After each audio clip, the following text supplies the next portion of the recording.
Well, hello, folks. Welcome back.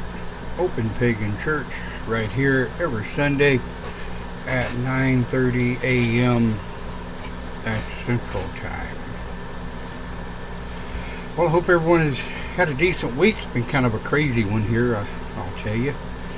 Hope everyone's had a good day. We had some storms blow through north central Texas. Texas has been getting hammered over the last month or so with storms. Hope the sound is coming through well. If anyone's having trouble hearing, let me know. So, what's been going on? Well, this week we're going to be covering probably a hard topic for some. We'll be talking about some discussions and conversations that need to be had within the family. Our topic today is not necessarily meant for young children unless they're listening with a parental figure. Today's topic is the right to choose EOL, or the right to choose end of life. As pagan, we tend to have a little bit different view than much of mainstream society. The right to choose end of life is a hard topic. It's a hard conversation to have, especially with aging families, and most especially with families with someone that is struck down in the prime of their life. Of course, I'll not be mentioning any names because it's not my style. But we have a really, really good dear friend that is making the end of life choices right now. We have caregivers that are taking care of these people. I know that Debbie in Scotland did give me permission to use a little bit of her story as well. But the caregivers, so much of the time, are family members. And there are a number of individuals out there with no family much left. So they have to make their choices. I know for myself at 57, with some of the issues I have, not at this point life-threatening, thank the gods for that. But we each have to think, what if I were in that position? So that's going to be our topic today. And please understand, anyone that's posting in Facebook chat, I can't answer. You'll have to post over here where I can see you. Haha. So that's what our topic is for today, is making the hard choices, the right to choose end of life decisions. So you decide whether or not you might want young children or anyone else to be listening to our broadcast. I do want to remind everyone that we do simulcast over on discordapps.com. There is a standing invite in the Open Pagan Church page. All you have to do is just click on it. It'll take you right straight over to discordapps.com to our page. You can sign in on a free account. We get nothing from them. We don't get any freebies or anything like this. But it gives people a chance, if they want to voice their thoughts and opinions or voice their questions, and don't really have to type them. I think we have Clint with us in Discord apps this morning. Has anybody else joined that you know of, Clint? Well, as I know, Cindy's watching, listening, instead of being on here because she's got a lot going on. Right? Yeah, Cindy's busy. Haven't seen Lucy yet. For those of you that may be watching for the first time and have never watched before, Clint is one of the trained licensed ministers for the HOP. So is Cindy. The HOP right now is, well, for lack of a better term, watching very closely the events unfold for which we have no control over. And even if we did, it's not ours to control. So let's talk about this end of life choice. Unless, and you know, here we go. Unless you're going to commit suicide. Camille is watching, yes. Unless you're going to commit suicide, which is not my purpose to judge. I have my own personal thoughts and feelings and opinions about suicide. But every person, every human being throughout the planet has to deal with their own mortality in their own way. There are those that are stricken with debilitating diseases where they've gone from a full life down to zero.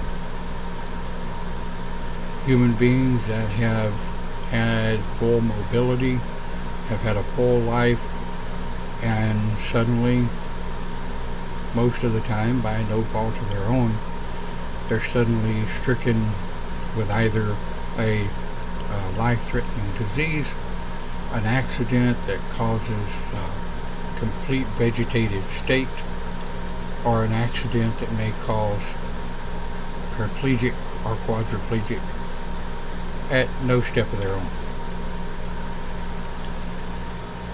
So how do we handle this?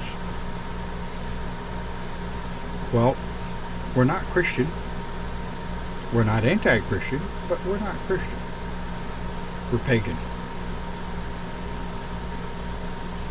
Typically, the pagan root believes the right to live and the right to die. We believe that the right to live and the right to die is mine or yours, not someone else's to dictate or to preach to. So once we understand that, the right to choose end of life. I know that here in America, they have facilitated many years ago something called a DNR, do not resuscitate. Good morning, Michelle. Good to see you. But when you're talking about the right to choose end of life, that is a personal decision. Morning, Teresa. That's a very personal decision that everyone has to make. And it's a conversation. It's a conversation that really should be had within the internal family. How does one have that conversation? Well, again, alright, I hear somebody trying to come through in Discord. Speak up.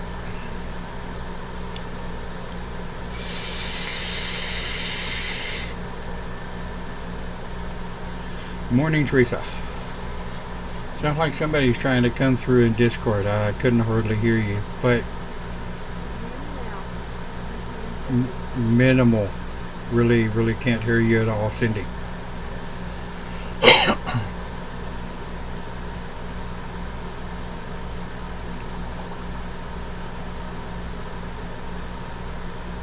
So anyway, anyone joining Discord, feel free to speak up.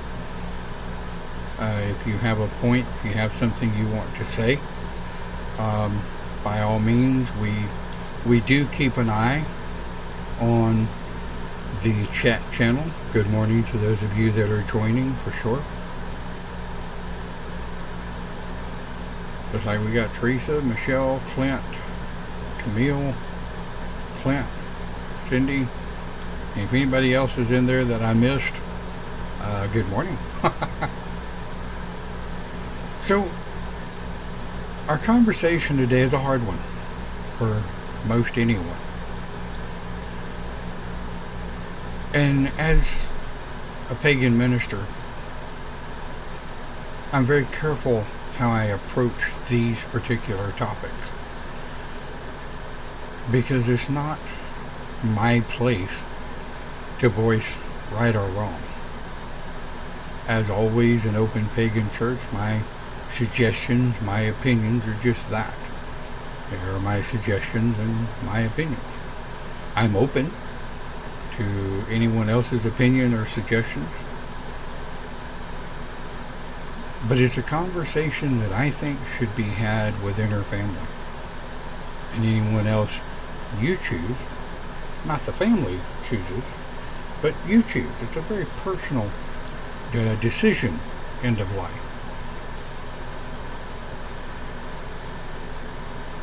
Whether you live in America and you have the choice of a DNR, do not resuscitate, whether or not you take the choice to come off of treatment because of, for whatever reason. That is a discussion, a conversation that should be had.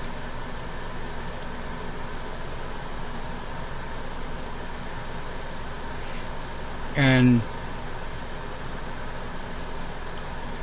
Michelle says, my opinion, government needs to stay out of it, and that includes paying for it. No free abortions on our dime. Well, boy. Abortions are topic for a way another discussion. Ooh, that's a touchy one. And it's not even one I ever really voice my opinion on publicly, because I generally end up in these fire mound debates.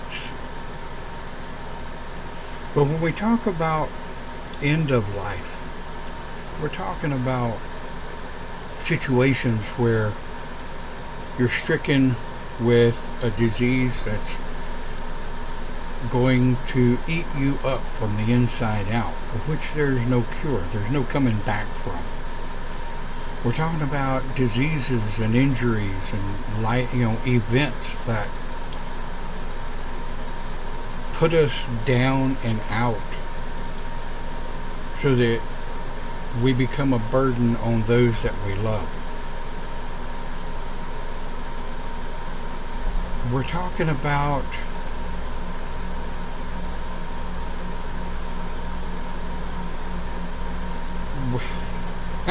that's up to patient, doctor, and family. Yeah, absolutely. But we're talking about the choice. I know that there have been multiple cases here in Texas where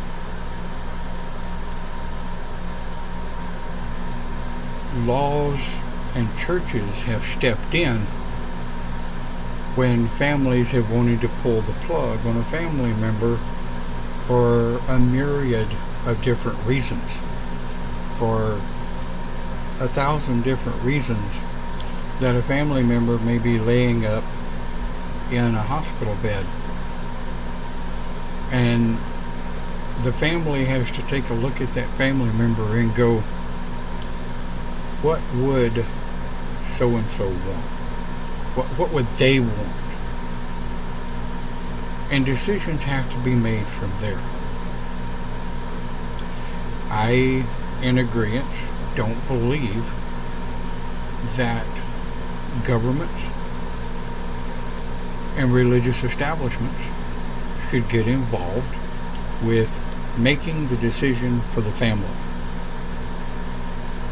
I know that we here at Open Pagan Church and House of Pagans, we don't pretend to try to make the decision for anyone. We're there. You know, our common answer is, if you need to talk, if you want to talk, if you need or want one of us by your side when you make this decision, we're happy to be there. Can you hear me now, John? A little bit better. Yeah. Cindy, speak up. Any better? Oh my God. There you go. Good. Yeah, we can hear you now. You were talking about that just a minute ago about the person deciding. I sat with a person about a year ago.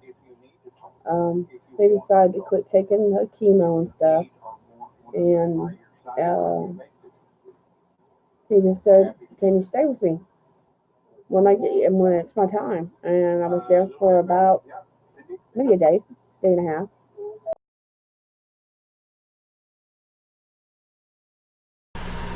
And see, that does bring to beg the question, the caregivers. And like I was talking about at the top of the broadcast, a lot of people don't take into consideration the caregivers for these individuals that are on that are on end of life, that are on hospice, right? And I know that, like I say, Debbie had given me permission to use a little bit of her story. But she took care of her mom and dad for the last 5 years of their life cycle. She was their primary caregiver right up till their passing. Her dad was, by comparison, taken pretty quick. Her mom, on the other hand, lingered for years, bed-stricken, sick, unable to move or to take care of herself. Now you have to consider the family members that might be the primary caregiver. And here's one of the biggest things that I think is the hardest thing in the world on caregivers, especially when they're family. This may be hard for some of you to hear. But when a family member that is in end of life and they are begging the caregiver to help them end it, there's an actual legal term for it, and I can tell you that in America it is a felony. In America it is a felony to do assisted suicide on someone in end of life. Yet, in paradox, it's okay for someone to sign a DNR, and it's okay for a hospital or a trained medical professional to honor that DNR. Kind of a oxymoron there, I think. But I know myself, I've been in the position of being asked to assist in ending an unlivable situation. Me, I couldn't do it. I know Debbie couldn't do it. Anybody else I don't know about. And it's not my place to judge them. The purpose for the conversation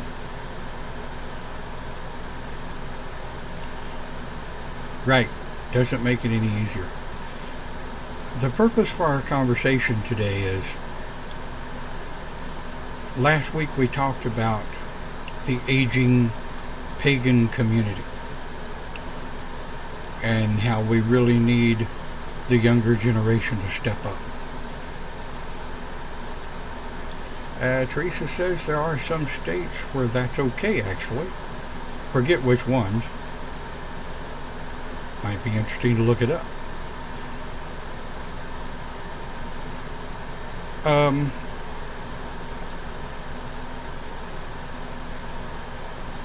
And, you know, Michelle is right. The right to die.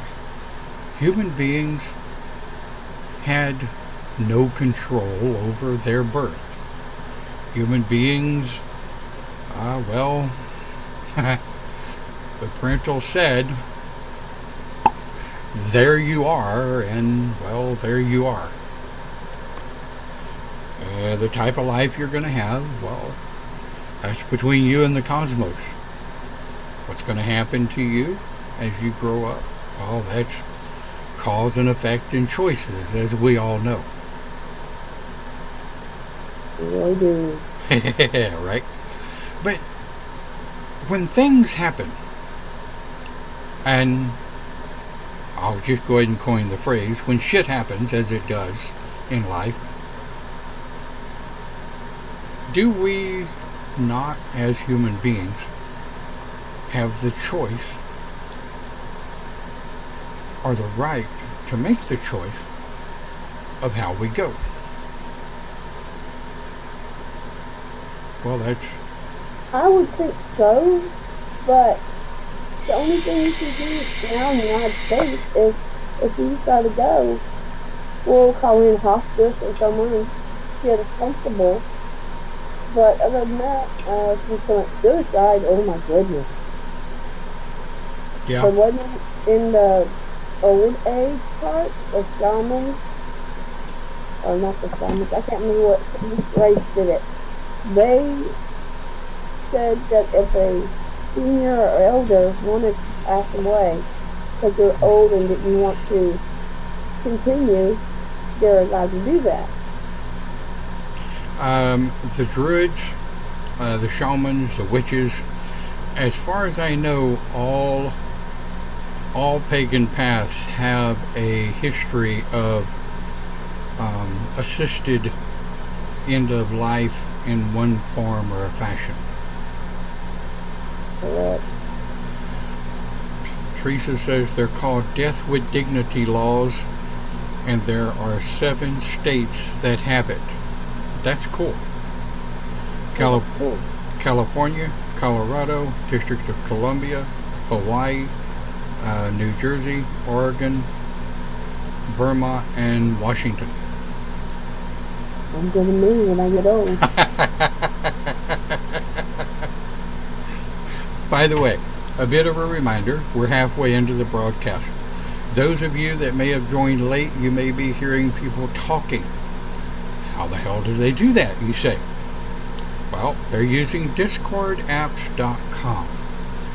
We've started a simulcast, a podcast, if you will, over on discordapps.com.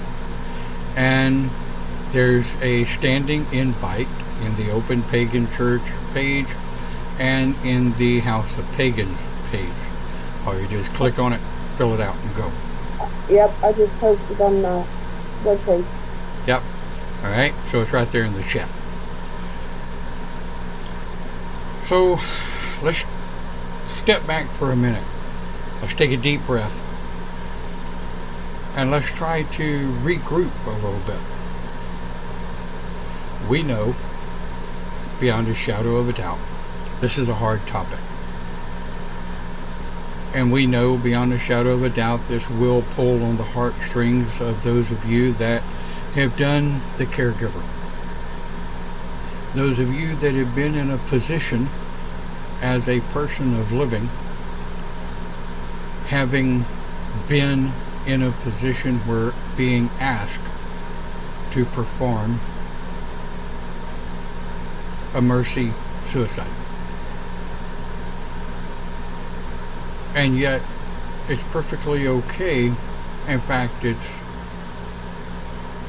in some states it's illegal not to put an animal out of their misery that is suffering. Well, too many places I could go with that. But humans, now, we have to be moral. We have to have morality about us. We're not animals. So they say, as it were. But you know, it's a personal decision. And I do want to say this. If you have a family dynamic, and I hope you don't, but if you have the type of family dynamic where you're in one of these families that supports nothing you do, that outcast you from the word go, that damns everything you do because you're a heathen, you're a pagan, and you gotta find Jesus Christ, you know what I mean? That's my family. Yeah, well, not all of them. No, not everybody at mine, yes.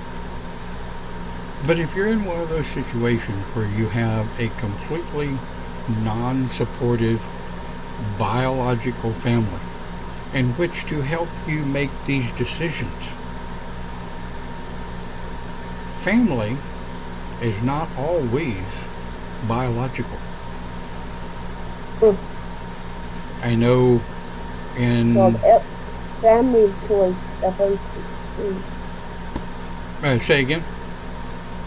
It's a phrase down here that we use. It's called FOC, family of choice. Family of choice. I like that. But it has to be a conscious decision. And these are one of the things that I kind of wanted to bring up where I'm leading into this situation. Well, my vape is fogging a little more than normal this morning. Anyway. Got a question, Don. All right, go. You could discuss it's going to be another subject. The 5 stages or 4 stages of the death part. Actually, Cindy, I'll let you cover that here in a minute.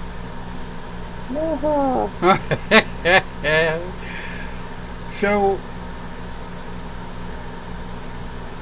who, and see, here's one of the things that I've spoken of in many prior topics.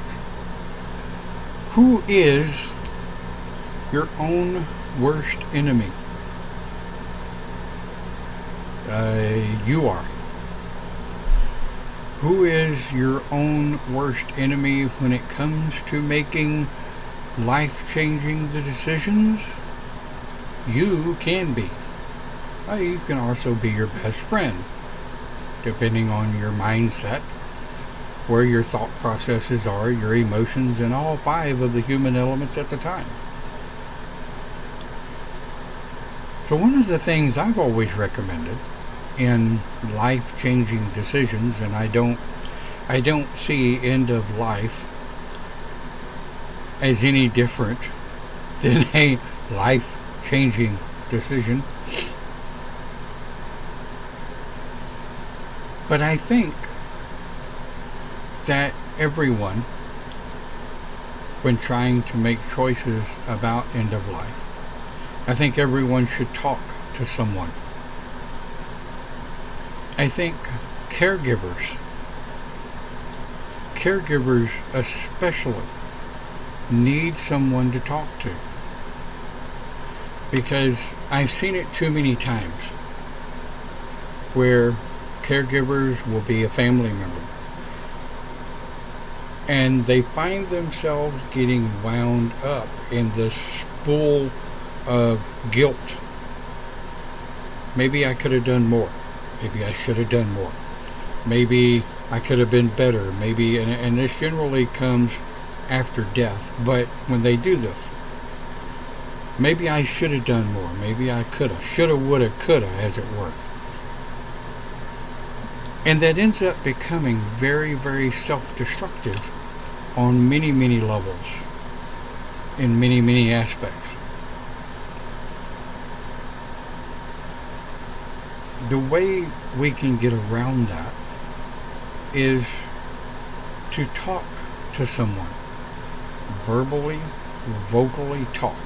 Not just chat on a keyboard.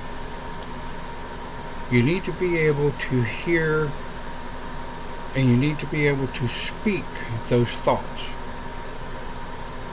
Because it's very amazing. When you put thought to voice, it suddenly sounds completely different. I've had something that has had me wound up. It may be have me wound up for months.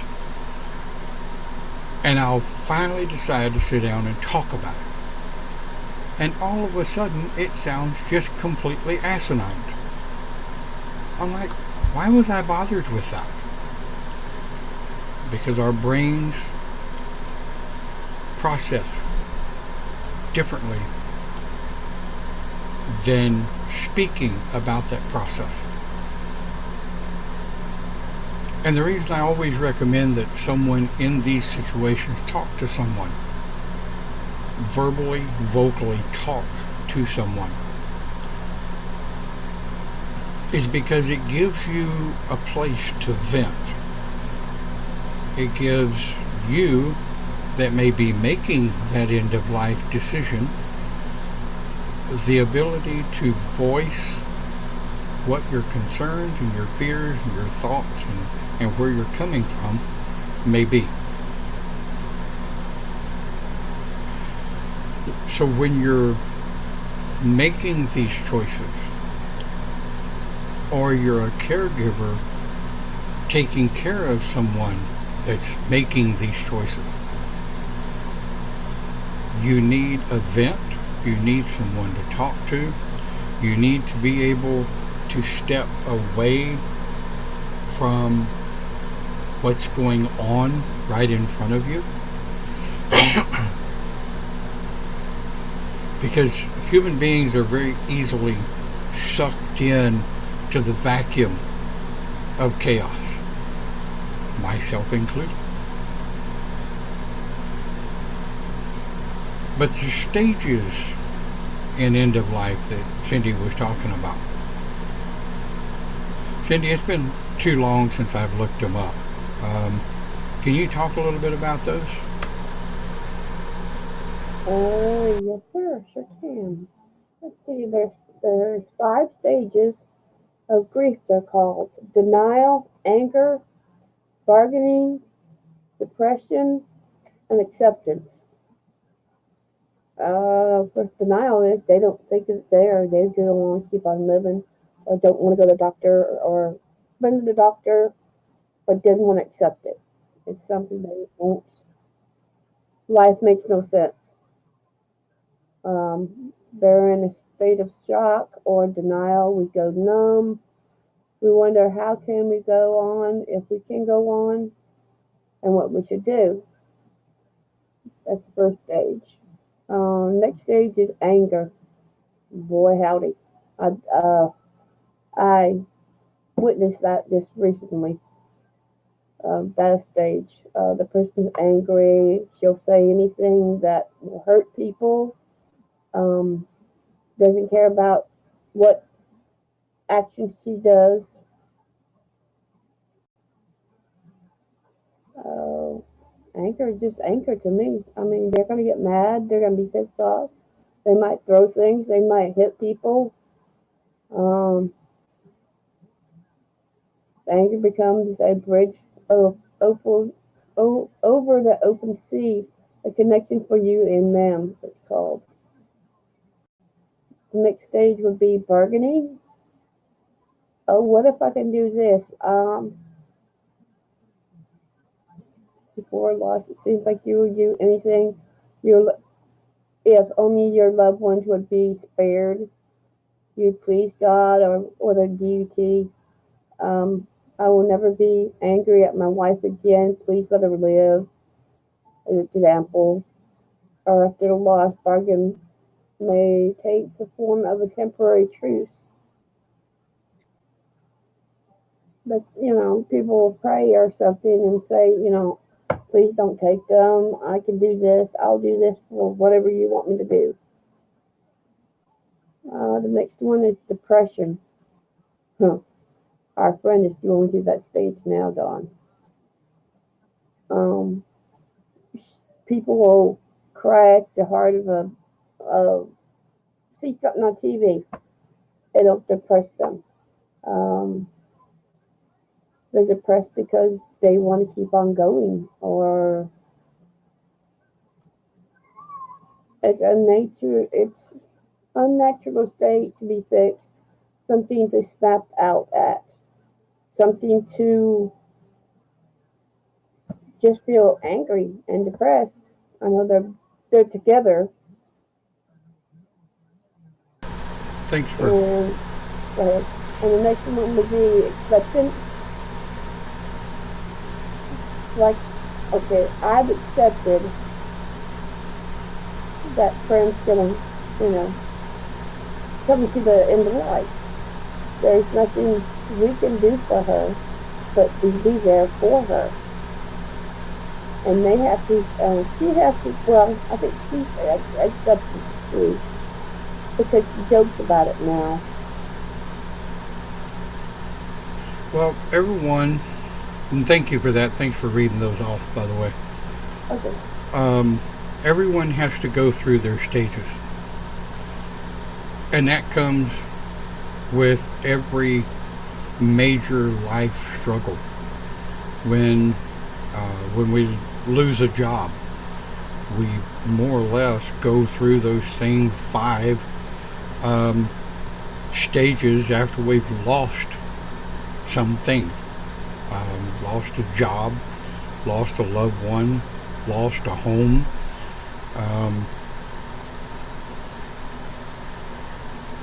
But one of the things that, and this is one of the things that I'm going to tread very carefully on this final topic, or this final addition to this broadcast,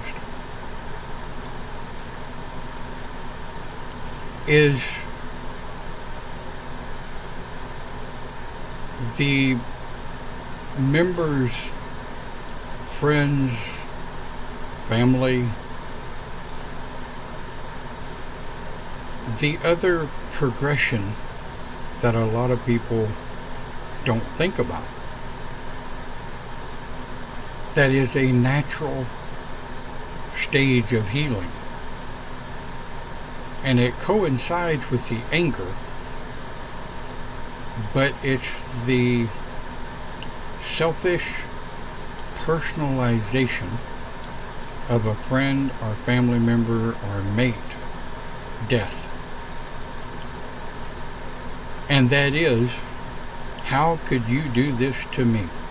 How could you leave me like this? How could you do me this way? All of the how coulds that those of us left in the living find ourselves doing with those that have passed, or those that are in the process of passing, end of life. It's a very common occurrence, and it's a natural state of mind. And that is the, what am I going to do now? How could you do this to me? How could you let this happen? It's not your time yet. I've heard all of these in end of life counseling, and being there for the family members, the caregivers, and those that are, quote, left behind, unquote. That's like on our group in Liberty, one of the people, never mind the name, before, text me, see, how could they do that? Why is she doing that? I'm so angry. And she wanted to know, what do I do now? Well, you put one foot in front of the other. I You, told her, one day at a time. yep, There's nothing you can do about it. Go outside and scream your head off. yep. And you know one And of, I told her, go ahead. to go outside, scream your head out, take a deep breath, then come back in and support that person. And you know, that's what I was just going to say. One of the most important things that we, or you, or anyone out there watching this broadcast that may be helping a loved one through this, or may have a friend that's going through it, and they want to try to be there for them. I've had people come to me and they'll be like, "What can I do?" Be there, listen, don't judge, be careful passing opinion, and be very careful, putting your philosophical moralities off on someone else. One of the biggest things you can do when trying to help someone through this, especially the caregivers, right? Especially the family members, is say, what you're going through is absolutely, completely normal. The processes that you're going through in the grieving period is completely normal. And like you said, Email. you need to get away from it for a minute. If you live in a city environment, where so many people do nowadays, where you can't step out on the front or the back porch and just scream at the top of your lungs, find some place where you can. Because it is a proven scientific fact that if you are stressed and balled up tighter than a ball of yarn, the easiest way to help start to unravel that ball of yarn is to find some place where you can just cut loose and scream and cry and holler, stomp your feet. If you can get a hold of one, hit a punching bag. I don't recommend you hit walls because, well, you'll end up with knuckles like mine. I use a pillow. Pillows are good, yep. And that's something else too. If you just simply have no place and you can't go someplace, you can't get away, bolt yourself in your bedroom, bury your face in your pillow. Let me tell you, pillows are wonderful mufflers when you have to scream. I do make one recommendation. Remember to remove face from pillow and breathe. Breathing is a necessity. I can tell you what will happen if you don't. You will pass out and your body will breathe, unless you have my kind of luck where you pass out face down in the pillow, and well, you're screwed anyway. So that's like me right now, John. With the anger and stuff is building up. I can feel it because I've got 5 different people that I know are terminal right now, and it's just trying to deal with them all. oh, that's a set of trials I would never wish on anybody. Oh, wow. And you know, I tell people sometimes, and they look at me like I fell out of a tree, when I tell them I got no magic for that. The meaning is, I have no magic words. The only thing I can do is listen. When asked for my opinion or thought, give it. But sometimes people just want someone to listen, to just be there. Joan, you don't have any words right now, and I'm here. I'm here. Yeah, absolutely. And And go ahead. and the other thing, be there to hug. Good old deal.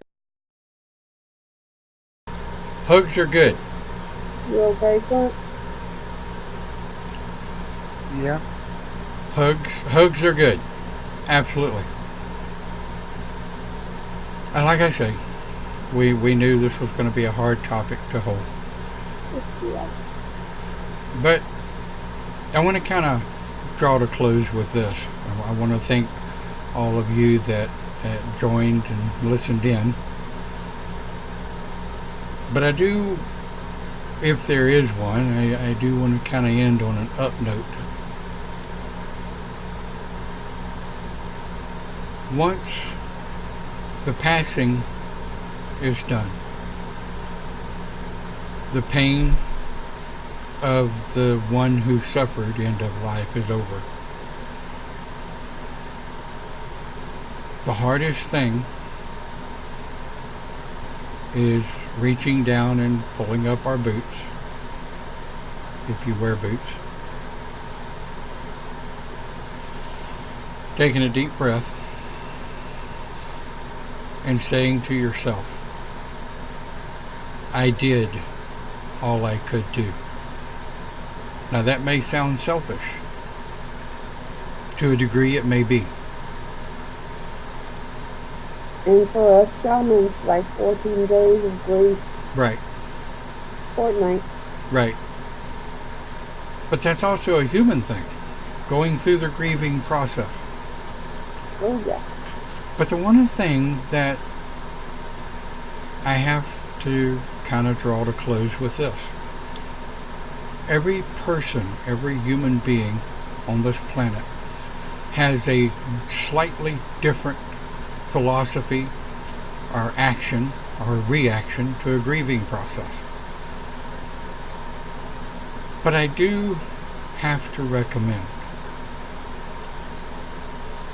try not to succumb to the guilt of shoulda, coulda, woulda. The whole process of end of life is never easy on the person making the decisions, whether it's the person dying making the decisions or it's the person making the decisions for someone that may be on life support, and those decisions have to be made. There is never an easy way to do it. There's no magic words. We light candles.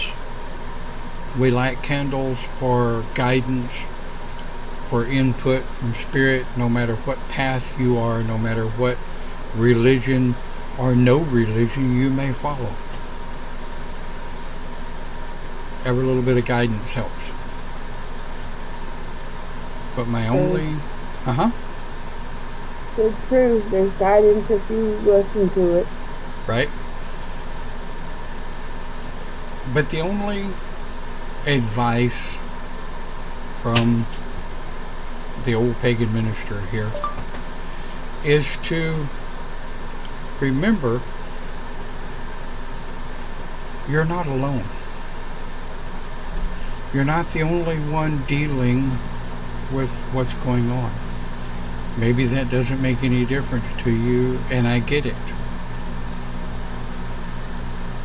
But there is help out there. There are people you can talk to. You just have to reach out. Correct. There's a lot of us that bottle it up, and then when it's flared, it's not a good sight.